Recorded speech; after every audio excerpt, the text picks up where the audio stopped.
सर्व विद्यार्थी मित्रांना नमस्कार. आज आपण भूरूपशास्त्र या विषयाची व्याप्ती बघूया.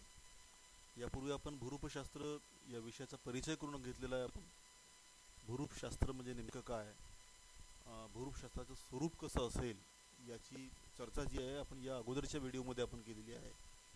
आणि आज आपण बघूया की भूरूपशास्त्र नेमकं कोणत्या गोष्टींचा अभ्यास करेल.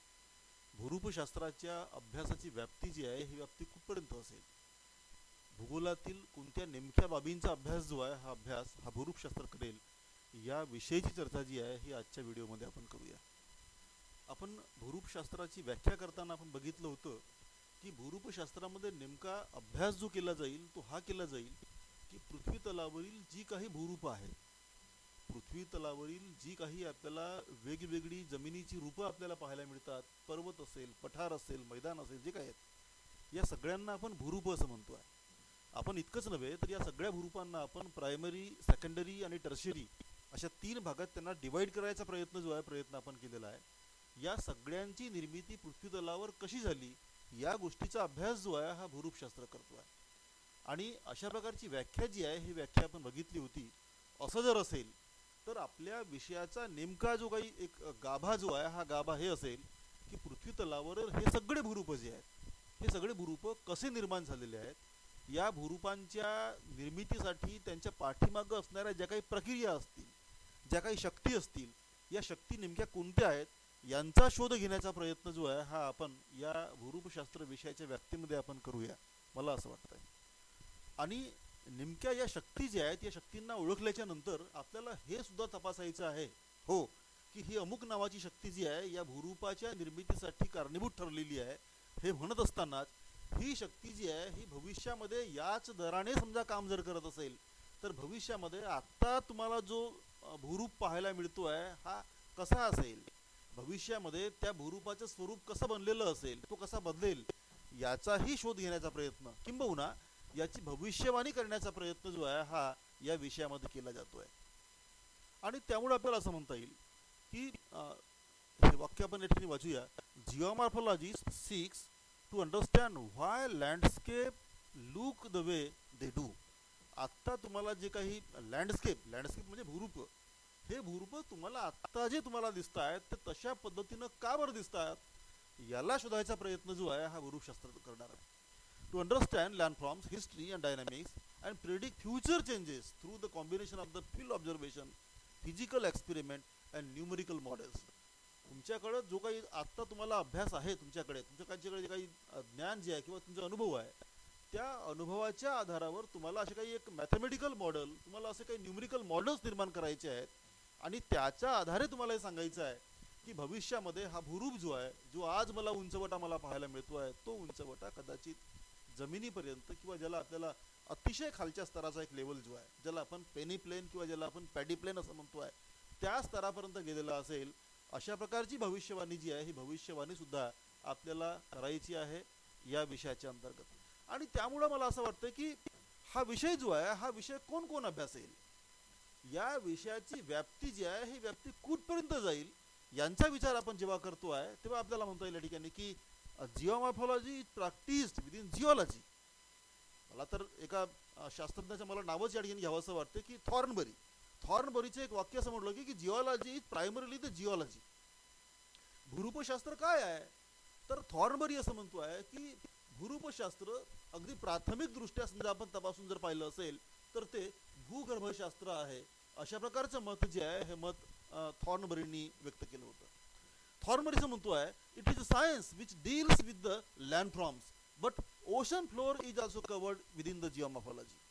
थॉर्नबरी असं म्हणतो आहे की वरवर पाहता हा आम्हाला भूरूपशास्त्र आपल्याला असं म्हणता येतो किंवा दिसतोय, परंतु समुद्राच्या खोलातील किंवा समुद्राच्या पोटातील जे काही भूरूप जे आहेत, जे काही उच्चावच्च जे आहेत, जे काही भू उठाव आहेत त्यांचाही अभ्यास जो आहे हा अभ्यास या विषयामध्ये जर केलेला असेल तर मग या शास्त्राची व्याप्ती जी आहे थोडीशी आणखी मोठी होत आहे. आपण पाहतोय की समुद्रशास्त्र किंवा सागरशास्त्र आपल्याला ज्याला म्हणता येईल, हा सागरशास्त्र सुद्धा जो आहे हा भूरूपशास्त्राच्या या कक्षेमध्ये येतोय असं आपल्याला म्हणता येईल. आणि निवळच सागरशास्त्र नाही आहे तर पृथ्वीच्या पोटातील ज्या काही फोर्सेस ज्या आहेत त्या फोर्सेसमुळे काही लँडफॉर्म जर निर्माण जर होत असतील तर मग पाहू आपण या ठिकाणी की जिओलॉजी, इंजिनिअरिंग जिओलॉजी, जिओडेसी जे पृथ्वीच्या आकाराचा अभ्यास करणारं शास्त्र आहे, जिओग्राफी जे संपूर्ण पृथ्वीच्या गोलाचा अभ्यास करणारं शास्त्र आहे, आर्चिओलॉजी हा मानवाच्या गतिविधींसोबत जुळलेला एक शास्त्र आपल्याला पाहायला मिळेल, जिओलॉजिकल इंजिनिअरिंग हे सगळे विषय जे आहेत हे विषय आपल्याला म्हणता येईल की भूरूपशास्त्रासोबत जुळलेले आहेत. अर्थातच भूरूपशास्त्राच्या अभ्यासाची व्याप्ती जी आहे ही व्याप्ती प्रचंड मोठी होत झालेली आपल्याला पाहायला मिळतो आहे. या सगळ्या विषयांच्या अभ्यासाला भूगर्भशास्त्राचा अभ्यास जो आहे, भूरूपशास्त्राचा अभ्यास जो आहे हा टच करतो आहे. पेडोलॉजी ज्याला आपल्याला म्हणता येईल की मातीसोबत जुळलेलं एक शास्त्र जे आहे तिथपर्यंत सुद्धा आपण पाहतोय की भूरूपशास्त्र जो आहे या शास्त्राची व्याप्ती पसरलेली आहे. मित्रांनो, यापूर्वीच्या व्हिडिओमध्ये आपण बघितलं होतं की सगळेचे सगळे भूरूप जे आहेत त्या भूरूपांना आपण 3 बेसिक कॅटेगरीत आपण त्याला डिवाइड करायचा प्रयत्न केला होता, ज्याला आपण प्रायमरी, सेकंडरी आणि टर्शियरी, प्राथमिक, द्वितीयक आणि तृतीयक अशा 3 गटामध्ये संपूर्ण जगातील जे काही भूरूप असतील त्या सगळ्या भूरूपांना डिवाइड करायचा प्रयत्न आपण करतो आहे. प्राथमिक भूरूप म्हणजे नेमके काय आहेत, तर प्राथमिक भूरूपामध्ये आपण साधारणतः मोठे म्हणजे पृथ्वीच्या उत्पत्तीच्या नंतर सगळ्यात अगोदर जे काही भूरूप निर्माण झालेले आहेत, ज्यामध्ये आपण कॉन्टिनेंट किंवा ज्यामध्ये आपण महासागर आपण असं म्हणतो आहे, यांना आपण त्या प्रायमरी भूरूपामध्ये आपण त्याला सम्मिलित करतो आहे. द्वितीयक भूरूप कोणते, तर द्वितीयक किंवा ज्याला आपण सेकंडरी भूरूप आपण असं याला म्हणूया, त्या भूरूपामध्ये अशी भूरूप आपण त्याला कन्सिडर करतो की जी भूरूप प्रायमरी भूरूपांवर डिपेंड आहेत. म्हणजे प्राथमिक भूरूप निर्माण झाल्याच्या नंतर पृथ्वीच्या पोटामध्ये काहीतरी पुन्हा क्रिया ज्या आहेत त्या क्रिया घडून आल्या आणि प्राथमिक भूरूप जे आहेत त्या भूरूपांच्या वर सेकंडरी भूरूप जे आहेत ते भूरूप निर्माण झालेले आहेत असं तुम्हाला पाहायला मिळेल. सपोज एक कॉन्टिनेंट समजा निर्माण जर झाला असेल तर त्या कॉन्टिनेंटवर सेकंडरी भूरूप जो आहे, फॉर एक्झाम्पल मैदान असेल, एखादा प्लॅटू पठार ज्याला म्हणतो आपण, हा पठार असेल, हा पठार निर्माण झाला, कुठे निर्माण झाला पठार, तर तो पठार जो आहे हा कॉन्टिनेंटवर निर्माण झाला. एक प्रचंड मोठा ज्याला आपल्याला म्हणता येईल समुद्र जो आहे, हा समुद्र निर्माण होतो आहे, कुठे आहे हा, तर आपण पाहतो की कुठल्या तरी गोष्टींचा परिणाम झाला आणि एका महासागरामध्ये छोटासा समुद्र जो आहे, समुद्र हा त्या महासागराचाच भाग म्हणून समोर आलेला आपल्याला पाहायला मिळतो आहे. अशा अर्थानं आपण पाहतो की प्राथमिक भूरूप निर्माण झाली सुरुवातीला, त्याच्यानंतर पाहतो आपण की सेकंडरी भूरूप जे आहेत ही निर्माण झालेली आहेत आणि मग आपल्याला पुन्हा असं आपल्याला पाहायला मिळेल की प्राथमिक भूरूप निर्माण झालेली आहेत, त्याच्यानंतर सेकंडरी भूरूप निर्माण झालेली आहेत आणि मग याच्याही नंतर पाहतो आपण की मोस्टली बहिर्गत कारकांच्या परिमाणामुळे पृथ्वीच्या पोटामध्ये पाहतो आपण की जे काही भूरूप असतात, फोर्सेस असतात, त्यामुळं सेकंडरी भूरूप जे आहेत निर्माण झालेली आहेत. परंतु पृथ्वीच्या पृष्ठभागावर ज्या काही फोर्सेस आहेत त्या फोर्सेसमुळे तृतीयक भूरूप जी आहेत ही भूरूप निर्माण झालेली आहेत, मोस्टली, सगळी नाही, मोस्टली. अशा प्रकारची चर्चा जी आहे आपल्याला करावी लागते आहे. फॉर एक्झाम्पल आपण चर्चा करूया की ऊन वारा पावसाचा परिणाम होऊन कुठेतरी पाऊस पडतो आहे आणि पाऊस पडल्यामुळं पर्वतावरचा मलबा जो आहे हा नद्या कुठेतरी वाहून नेतात. त्या नद्यांनी वाहून आणलेला गाळ जो आहे हा कुठेतरी सबमिट केला जातो आहे आणि मग एखाद्या मैदानाची निर्मिती होते आहे. मग कुठेतरी एखाद्या आपण पाहतोय की त्रिभुज प्रदेशांची निर्मिती होते आहे. हे जे त्रिभुज प्रदेश आहेत, हे धबधबे जे आहेत, नद्यांची वळणं जी आहेत ही काय आहेत, तर ती तृतीयक स्वरूपाची भूरूप आहेत असं आपल्याला म्हणता येईल. आणि म्हणून हा जो विषय जो आहे हा विषय या प्राथमिक, द्वितीयक आणि तृतीयक अशा 3ही प्रकारच्या भूरूपांची निर्मिती कशी झालेली आहे याचा अभ्यास करतो आहे. ही निर्मिती झाल्याच्या नंतर भविष्यामध्ये ही जी भूरूप जी आहेत यामध्ये काय बदल होतील हे सुद्धा सांगायचा प्रयत्न जो आहे हा प्रयत्न या विषयामध्ये केला जातोय. आणि त्यामुळं मला असं वाटतं की या विषयाची व्याप्ती जी आहे ही व्याप्ती आपण जेव्हा ठरवतो आहे तेव्हा आपल्याला असं म्हणता येईल की ज्या ज्या गोष्टींसोबत हा बदल जुळलेला आहे, मग त्या कदाचित पृथ्वीच्या पोटातील गतिविधी असतील किंवा पृथ्वीच्या पृष्ठभागावरील फोर्सेस असतील, या सगळ्यांसोबत हे बदल जर जुळलेले असतील तर त्या फोर्सेसला, त्या बलांना, त्या घटकांना अभ्यास करण्याचा प्रयत्न जो आहे हा प्रयत्न आपण या विषयामध्ये करूया. आणि हीच या विषयाची व्याप्ती जी आहे ही व्याप्ती आहे असं आपल्याला म्हणता येईल. या विषयाच्या व्याप्तीच्या बद्दल आपण जेव्हा चर्चा करतो आहे तेव्हा 3 प्रमुख असे अस्पेक्ट जे आहेत, दृष्टिकोन जे आहेत, या विषयाच्या अभ्यासाचे आपल्याला समजून घ्यावे लागणार आहे. त्यातला पहिला अस्पेक्ट जो आहे तो आपल्याला म्हणून सांगतो आहे की the study of the relation between landforms and the underlying rocks, that is geological geomorphology. एखाद्या ठिकाणचं असलेलं भूरूप जे आहे, हे भूरूप जेव्हा निर्माण होतं आहे, ते निर्माण झालेलं भूरूप जे आहे हे का बरं निर्माण झालेलं आहे, कोणते असे घटक आहेत की त्या घटकामुळे हा भूरूप बनलेला तुम्हाला पाहायला मिळतो आहे.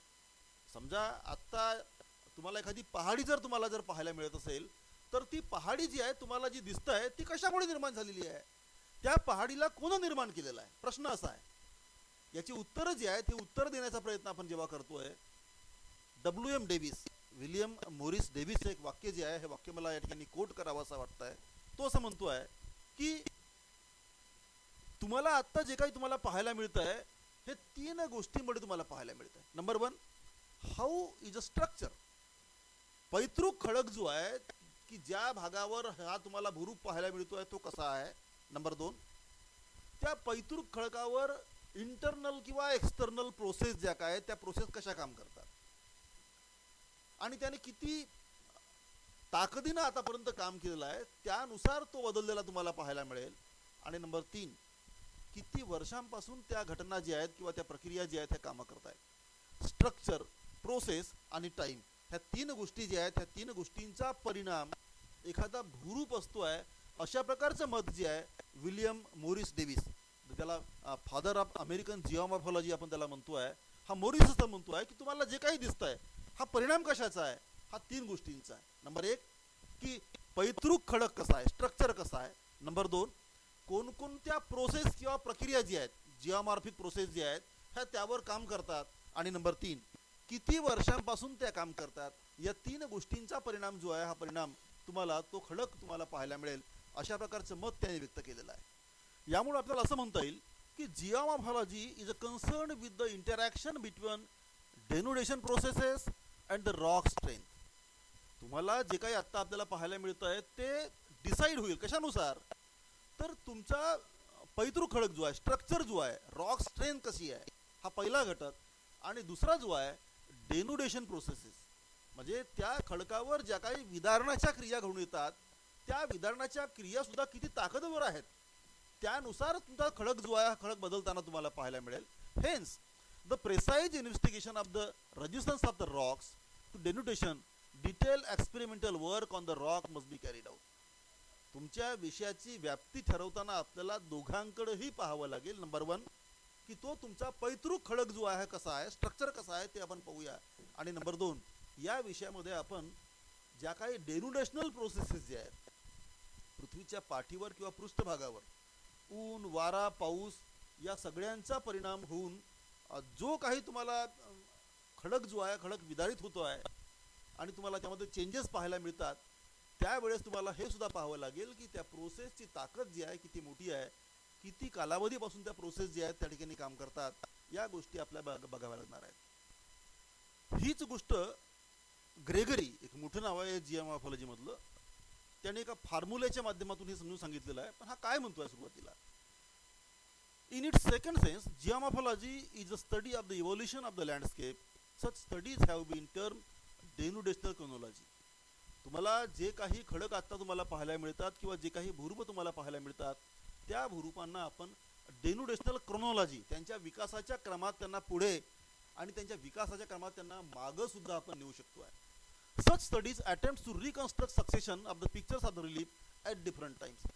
आता तुम्हाला जी पहाडी पाहायला मिळत आहे ती 1000 वर्षांच्या अगोदर कशी असेल, तुम्हाला जी आता पहाडी जी पाहायला मिळत आहे ती मागच्या 1,00,000 वर्षांच्या अगोदर कशी होती, याचं तुम्हाला मॉडेलिंग जे आहे हे मॉडेलिंग या माध्यमातून करता येऊ शकतं. आणि त्यामुळं डेन्युडेशनल क्रोनॉलॉजी जी आहे ही क्रोनॉलॉजी आपण जेव्हा समजून सांगतोय त्यावेळेस ग्रेगरी एक फॉर्म्युला देतोय. काय येतोय, F equals to small f in bracket PM into T. त्यामध्ये आता तुम्हाला मोठा F जो आहे, कॅपिटल F सांगतोय तो की लँडफॉर्म्स आहे. हा लँडफॉर्म काय आहे, so it is nothing but a function and multiplication between material and process into time.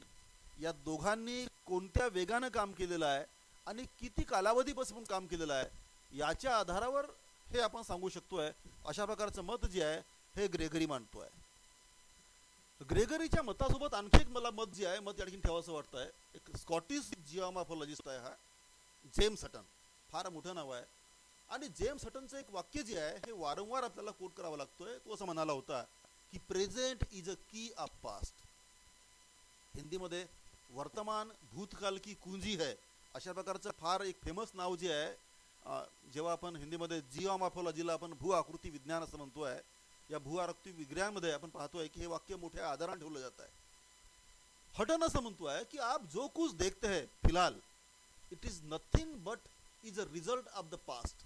तुम्हाला आत्ता जे काही पाहायला मिळतंय हे काय आहे, तर भूतकाळामध्ये ज्या काही प्रक्रिया घडून आलेल्या आहेत त्यांचा परिणाम तुम्हाला आत्ता आपल्याला पाहायला मिळतोय.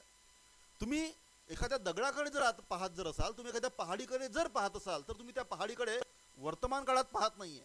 मागच्या 1 कोटी किंवा 5 कोटी वर्षामध्ये काय घडलं हे तुम्हाला त्या पहाडीकडे पाहून तुम्हाला दिसतंय.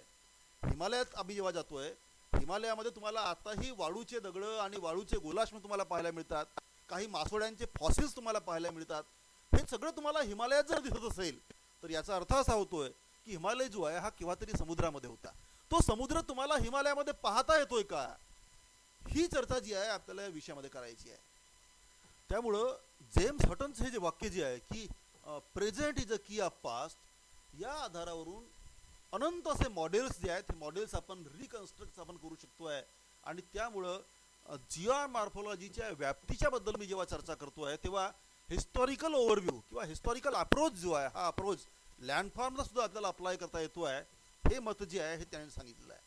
त्यांची एक गोष्ट मला पुन्हा सांगावीशी वाटते. पुढे डेव्हिसने त्याला सायक्लिक ऑर्डर म्हणून त्याला घोषित केलेलं आहे, पण जेम्स हटन पहिल्यांदा बोलला होता की लँडफॉर्म्समध्ये मला सायक्लिक कन्सेप्ट जो आहे मला पाहायला मिळतो आहे. याचा अर्थ असा की तुम्हाला एखादा भूरूप जो आहे हा उंचावलेला तुम्हाला आता पाहायला मिळतो आहे, पण उंचावल्याच्या नंतर बहिर्गत क्रिया त्यावर काम जर करत असतील तर उंचावलेली ती पहाडी किंवा पर्वत जो आहे हा पुन्हा सी लेवलच्या आसपास जाऊन तुम्हाला पाहायला मिळतोय किंवा मिळतोय. तो जमिनीच्या जवळ अगदी समुद्र सपाटीच्या जवळ जाऊन तो मिळतोय. कारण काय की नद्यांनी त्याच्यावरचा गाळ जो आहे वाहून नेलेला आहे, सगळं खोदकाम केलेलं आहे आणि सगळ्याचा सगळा गाळ जो आहे हा समुद्राच्या जवळ नेऊन त्याने सोडलेला आहे. त्यामुळं आधीची पहाडी जी होती ही पहाडी आता समुद्राच्या जवळ अगदी कमी उंचीचा एक भूरूप जो आहे भूरूप निर्माण झालेला तुम्हाला पाहायला मिळतो आहे.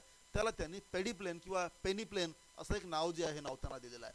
आणि त्यामुळे ही सायक्लिक कन्सेप्ट जी आहे ही जेम्स हटननं मांडायचा प्रयत्न जो आहे हा या ठिकाणी केलेला आहे. तर तिला सुद्धा आपल्याला समजून घ्यावं लागेल.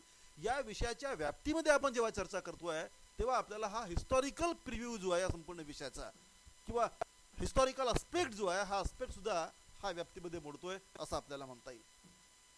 या विषयाच्या व्याप्तीला आपण जेव्हा तपासून पाहतोय तेव्हा आपल्याला तिसरा अस्पेक्ट जो आहे आपल्याला महत्त्वाचा घ्यावा लागतोय की मोस्टली आमचं कॉन्सन्ट्रेशन कुठे असायला पाहिजे. तर आमचं कॉन्सन्ट्रेशन जे आहे हे actual process of the erosion, कोणते घटक जे आहेत, कोणत्या प्रक्रिया आहेत की त्या प्रक्रियामुळे हा संपूर्ण लँडफॉर्म जो आहे हा बदलतो आहे, हा आमचा विषयाचा आत्मा जो आहे असला पाहिजे आहे. आणि त्यामुळे पाहतो आपण की या विषयाच्या व्याप्तीच्या बद्दल आपण जेव्हा चर्चा करतो आहे तेव्हा आपण त्याला समप करूया. मला असं म्हणता येईल की ज्या काही फोर्सेस जे आहेत, जे काही बल आहेत, जे पृथ्वीच्या पोटामध्ये असतील किंवा पृथ्वीच्या वरच्या भागामध्ये असतील किंवा इवन एक्स्ट्रा टेरेस्ट्रियल असतील, म्हणजे पृथ्वीतूनच तो बदल आला पाहिजे असला आवश्यक नाही आहे. होऊ शकतं की विश्वातनं आलेला असेल आणि त्यापासून एखादा भूरूप जर बनत असेल तर त्या सगळ्या बलांची चर्चा जी आहे चर्चा आपण करणार आहोत. अवकाशातून समजा एखादी उल्का जर आली असेल आणि ती उल्का पृथ्वीच्या तलाला जर आदळली असेल तर हा बल जो आहे हा पृथ्वीच्या पोटातून सुद्धा नाही आला. हा बल काही पृथ्वीच्या पृष्ठभागावर पण तयार नाही झाला, पण त्यानं या ठिकाणी एक भूरूप जे आहे, एखादा जलाशय असेल किंवा क्रॅटर असेल याची निर्मिती केलेली आहे. आणि त्यामुळं जे काही बलं असतील ते इंटरनल राहू शकतात, जे इंडोजेनेटिक राहू शकतात, ते ॲक्झोजेनेटिक म्हणजे पृथ्वीच्या पोटात नाही पृथ्वीच्या बाहेर तो राहू शकतात. त्या सगळ्यांची चर्चा जी आहे चर्चा आपण या ठिकाणी करूया. आणि या सगळ्या बलांपासून कोणकोणते भूरूप निर्माण होतात, ते भूरूप जे आहेत हे प्रायमरी असतील, खंड असतील किंवा महासागर असतील, ते सेकंडरी असतील, ते समुद्र असतील किंवा आणखी आपल्याला असं म्हणता येईल की ते मैदानं असतील, पठारं असतील मोठ्या आकाराचे, किंवा ते अगदी लहानात लहान नदीची दरी असेल ती निर्माण जर होत असेल तर ही नदीची दरी निर्माण होताना कोणकोणत्या प्रक्रिया कारणीभूत झाल्या आहेत, नदीचा विकास कसा होतो आहे, नदी कुठून कोणत्या दिशेला वाहते आहे.